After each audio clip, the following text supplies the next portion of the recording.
My name is Justin Kimball. I have my friend and partner Horatio Benitez filming, and today we're going to do an instructional video on how to change a tire. So the tools required for changing a tire, as you can see here, we have our floor jack, we have our jack stand, you have your torque wrench, your socket wrench, and the socket required to change the tire. Prior to starting, make sure you're wearing your proper PPE. You have your safety boots, and you need safety glasses. We're going to use this floor jack and place it underneath the car. What this does is it hoists up the car. You want to place this part underneath the chassis. Once the car has been hoisted by the floor jack, you will take your jack stand and place it in a stable area underneath the car. Once the jack stand has been properly placed underneath the car, you're going to pull up on your emergency brake. This is to avoid the tire from rotating when you're using the socket wrench. You're going to place the socket over the nut. You're going to get some better body leverage, and you're going to pull towards your body and slowly loosen the nut.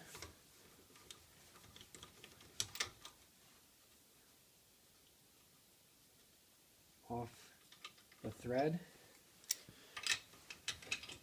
until you have all the nuts taken off. When you're done taking all the nuts off, you want to make sure that they're kept together so you don't lose any of them. Now you're going to take your tire off and get the new tire. Once you have the tire mounted back onto the threaded bolts, you start putting the nuts back on. Stop it. Do the nuts by hand first. Just finger tight them. Stop it. Once you have all your nuts finger tight, you're going to take your socket wrench and you're going to tighten every second one just to balance the tire properly. Okay, again, position yourself properly like you did when you were loosening off the nuts. You're going to bring it towards your body and tighten every single one. When you're done tightening all the bolts, you're going to reapply the floor jack to hoist the car up higher enough to take the jack stand out and lower the car so that the tire is firmly touching the ground. Once the tire is firmly touching the ground, you're going to take your torque wrench and you're going to set it to the right pounds per square inch recommended by the manufacturer of the car.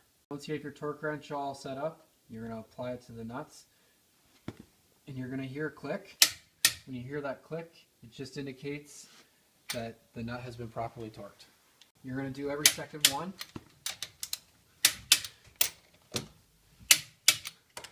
And then you're going to go around one more time to make sure that every single one has been torqued. That concludes the tutorial on how to change the tire.